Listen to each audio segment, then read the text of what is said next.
Tepuk tangan buat kita semua ya, luar biasa. Baik, sekitar 45 menit ke depan saya akan kesaksian. Enggak, 5 menit aja. Baik, bersyukur ya hari ini saya diingatkan bahwa saya bisa bertobat itu karunia. Ya, puji Tuhan saya bisa bertobat.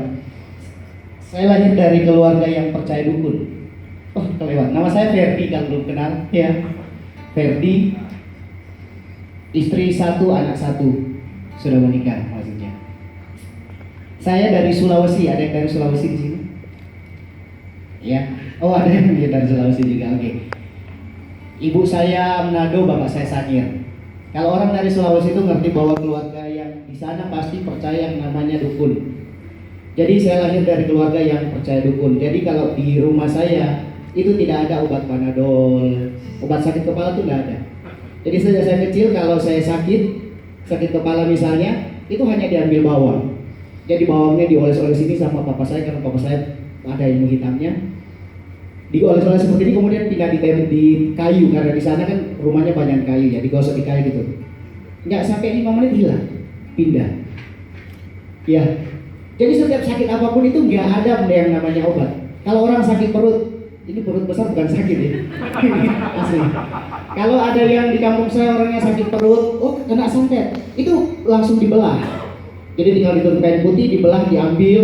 Oh ada jarumnya, ada rambut mayatnya dan segala macam, ada paku dan segala macam. Kemudian sepuh. Habis dibelah gitu nggak dijahit, dikasih aja kapas sep hilang, langsung tidak ada apa-apa. Nggak pakai bius-biusan, hanya tutup kain putih aja. Jadi seperti itu. Saya usia SD saya sudah dibekali keris. Jadi kemana-mana saya dikasih keris sama papa saya. Katanya kalau ada orang jahat gampang, nggak usah ditusuk. Jadi digores saja, 3 hari pasti mati dengan badannya biru. Kemudian keris itu diambil sama saya karena saya masih belum cukup umur karena sering saya pakai main. Saya dikasih ilmu untuk wajah saya ini jadi kayak singa. Namanya berang racun macan, berang racun macan itu bahasa sana lah. Jadi setiap mau mandi saya harus air pertama harus mandi saya harus baca di gayungnya itu harus baca mantra kemudian pakai. Kalau masuk toilet ada ini yang kaki kiri duluan, ada bacaannya. Kalau mau keluar rumah harus kaki kanan duluan. Repot, ilmu hitam itu repot. Jadi kebetulan saya itu mewarisi ilmu yang ilmu laki. Kalau om saya itu mewarisi ilmu perempuan. Dia itu ada, saya masih ingat namanya minyak Vanbo namanya zaman dulu. Itu kalau dia oles di gitar terus dia nyanyi, itu cewek-cewek itu pada tepar kabin itu. Jadi suka jatuh cinta sama om saya itu. Bahkan saya bisa kesaksian dia sudah nikah, istrinya di kamar, dia itu bisa sama cewek lain peluk-pelukan itu di luar. Istrinya di kamar, nggak marah. Jadi itu om saya kebagian ilmu yang laki. Saya waktu mau sekolah SMP, karena kan saya orang paling kampung ya di desa di pelosok jauh sekali Sulawesi itu. Saya bukan di Sulawesi kota, di pelosok. Jadi saya waktu mau sekolah SMP, saya harus tinggalkan kampung saya harus pergi sama bapak saya harus ditambah ilmunya. Jadi waktu siang, waktu hari ada satu hari saya dibawa ke pulau di tengah laut, kemudian saya akan dikasih ilmu tingkat tinggi. Saya juga bingung ya, ilmu zaman dulu tuh ilmu sana itu harus hafalnya doa bapak kami. Ya, jadi ucapkan doa bapak kami jam 12 siang sampai lihat matahari.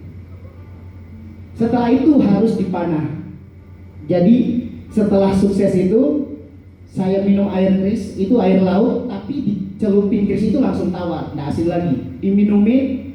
Dan setelah itu baru saya baca doa bapak kami terus lihat matahari. Setelah itu sempurna ilmu saya. Waktu mau dipanah saya juga masih ragu. Waduh mati. Dipanahin saya bilang nggak usah lah dipanah-panah. Tapi atau di tempat panah nggak usah lah, saya juga nggak terlalu butuh. Nah karena saya nggak tertarik ilmu terlalu kebal, saya tertarik itu namanya ilmu kalau orang dari Sulawesi itu ngerti. Tuur itu adalah sisa pohon itu. Jadi kalau saya misalnya lawan teman saya, misalnya Andrew gini, saya kalau beneran nih, ya. Jadi saya hanya lepas sendal saya terus jempol saya tancap di sini di lantai, dia nggak bisa gerak selama saya baca mantra saya.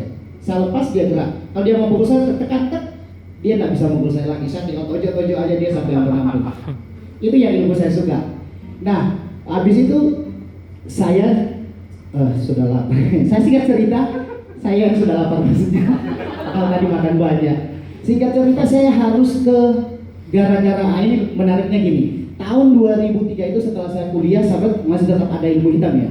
Tahun 2003 saya kuliah di Sulawesi, dan 2003 itu ada kasus yang namanya bakar gereja, bakar masjid dan segala macam. Saya kuliah di Multikom, di sana itu komputer. Ada virus lokal yang namanya virus Jumatan. Virus lokal yang namanya virus Jumatan. Nah kok waktu hari Jumat itu akhirnya saya masuk masjid. Kenapa saya masuk masjid? Karena malamnya saya ketahuan pendeta saya merokok. Kemudian saya diusir dari pastori, tahu pastori ya, yang di gereja itu. Karena saya sebelumnya pelayanan tapi masih kacau-kacau. Jadi gini, jadi semua orang berusaha pun bisa pelayanan ya. Saya pelayanan tapi masih punya ilmu hitam dan segala macam. Habis itu ketahuan saya merokok, saya diusir. Besoknya karena saya sakit hati, ya tadi sakit hati dan segala macam sudah disinggung. Saya kurang ajar pendeta saya ini. Dipikir saya hanya bisa hidup dengan dia. Akhirnya waktu ada virus komputer saya, kita tidak bisa belajar, saya ikut Jumatan. Wah Jumatan jadi banyak ya. Jadi teman saya yang mereka ajak di mana kamu stres Jumatan aja. Oh iya pas. Loh saya tadi malam di mana pendeta ya, ini hari ini saya masuk masjid. Jadi depan ada orang teman saya, di kiri saya, kiri kanan belakang ada. Jadi untuk ngikut mereka, jadi aku tunjuk-tunjuk kiri kanan gitu ya. Nah yang anehnya waktu mereka gini saya tetap dilipat tangannya. Kok gak sih? Jadi beda-beda gitu. Yang lucunya waktu mau ditekuk kaki itu saya paling tinggi karena saya nggak bisa tekuk jempol itu ya. Saya kan jadi jadi nunduk gini. Dan parahnya waktu itu ada polisi yang tinggal di samping gereja dan dia tahu Ferdi ini Kristen. Kok dia ada di masjid waktu itu? Jangan-jangan dia termasuk kelompok orang yang bakar-bakar masjid. Akhirnya saya didatangi di gereja sama mobil yang mana orang itu ya, yang mobil patroli itu. Teman saya hanya telepon, "Fer, kamu tuh dicari." Loh iya, ya kamu ada fotonya DPO kamu ini dicari. Waktu itu kan saya masih kecil, cakep juga ya. Kan lucu kalau orang cakep masuk masjid, masuk penjara kan gitu kan, ditangkap polisi. Saya panik, enggak itu apa ingat? Saya panik, akhirnya saya telepon saudara saya yang di Surabaya dan saya cerita. Dia bilang, "Kamu langsung tak kirim tiket, nanti hari Senin kamu tuh langsung berangkat." Jadi cuma saya masuk masjid, saya masih Sabtu di sana. Di hari Minggunya itu saya didatangi polisi di situ. Tapi pas saya karena kita di sama pendeta kan di gereja. Akhirnya saya lari datang ke Surabaya, masih dengan ilmu hitam. Singkat cerita di Surabaya, saya kos sama teman saya di pojoknya Benani Manyar, Manyarjo 3 di nomor 7 kalau nggak salah di situ. Masih ikut-ikut gereja. Nah kebetulan yang satu teman saya itu jadi Graha SA ya, tahu ya, gereja Pak Karyajil. Saya ikut diajak ke sana. Yang khotbah waktu itu pedagang silat. Siapa pendetanya sekarang sudah almarhum itu? Advent Bangun. Advent Bangun itu kan punya ilmu itu juga. Jadi selesai dia sebentar khotbah, dia tuh lihat saya terus karena saya masih punya ilmu. Habis itu setelah ibadah dia bilang ada sama waktu mau tantangan gitu, ada satu orang sini yang pegang ilmu hitam. Saya pikir kan banyak orang bukan saya. Sementara kaki saya itu sudah gemetar. Jadi ketelunjuk saya ini sudah mau nantang. Oh jangan, kamu tak baca gini pasti kalah pendetanya. Tak gini-gini, tak bisa.